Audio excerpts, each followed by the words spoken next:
to my channel, Rachel Style. So today's video, isi-share ko po sa inyo kung paano po ako nag-print ng aking picture from cellphone to iPhone machine. Na-try niyo na po ba yun? So kung hindi niyo pa po na-try, save nyo na. So ngayong gabi, share ko po sa inyo kasi share ko sa inyo guys before kasi yung cellphone ko maabot, hindi ko na malaya, sobrang basic ko sa online, umabot po siya ng 20,000 photos. So biglang nag-shutdown yung cellphone ko. So lahat ng mga pictures ko doon na importante at saka mga memories ko nawala. So sayang, napag-isip ko, bakit ganun? Wala na akong, kasi hindi po rin po ako mahilig mag-post ng picture ko of my face sa Facebook account ko. Nahihain pa ako sa personal eh. Hindi po ako mahilig magpo-post-post ng mga picture ko, hinahide ko lang po talaga siya. Wala naman kasi sa pagmumukha ko magpo-post-post pa, diba? So, ang nangyari guys, nanghihinayang ako. Then one time, pumunta ako sa 7-Eleven, nakita ko yung Chinese na nagpiprint siya ng mga picture from cellphone, kunin ko yung cellphone ko, from cellphone to iPhone machine. So sabi ko, paano ba yun? And then alam mo, sobrang bait niya kasi talagang sinishare niya sa akin guys. Sinishare niya sa akin kung paano siya ipiprint. So mga disclaimer lang ha, sa mga hindi pa alam. Sa mga alam na, skip mo na lang yung video na to.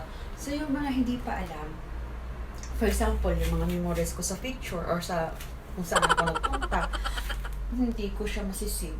So, sayang yung mga memories, andun lahat yung mga pictures ko all before, di ba? Tapos picture ng family ko, ganon. So, andun siya lahat. Nawala siya, guys. So, ngayong gabi, ituturo ko po sa inyo kung paano po yun gagawin.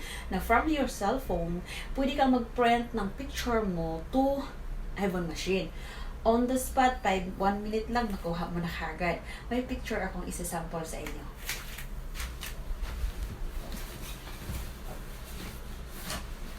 So, for example, mayroon kayong picture. Ito, kinuha ko pa to. So, ito yung mga picture ko nung pumunta ako yung naglakwat siya. Ako lang naman mag-isa. Kasi mahilig po talaga akong mag-picture-picture, pero hindi ako mahilig mag-post. Parang ganun. So, ito po yung na-print ko ng mga picture from, kita niya ba? So, ako yan. So, ito siya from cellphone to iPhone machine. So, ang gagawin nyo lang guys, mag-email kayo sa iPhone machine print.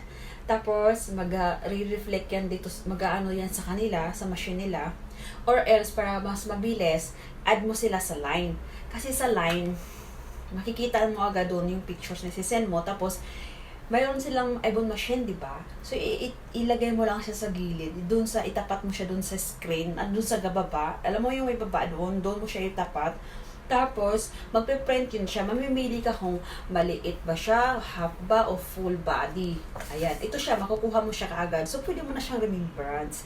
Tapos, kung gusto kang bumili sa akin ng mga albums na 1,000 plus yata yung, more than 2,000 plus yata yung laman ng album na yun, worth $499 lang. Sobrang kapal.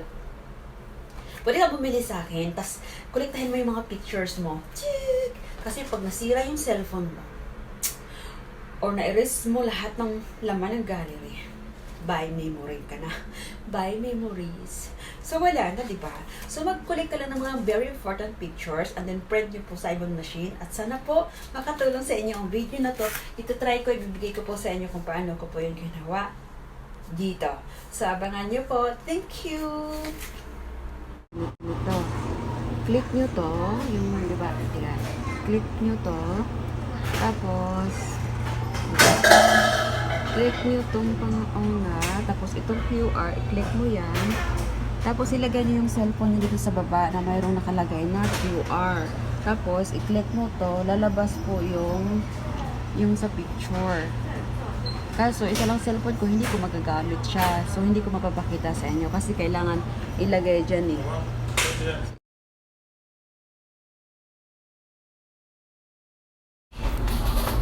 Yan, lalabas siya.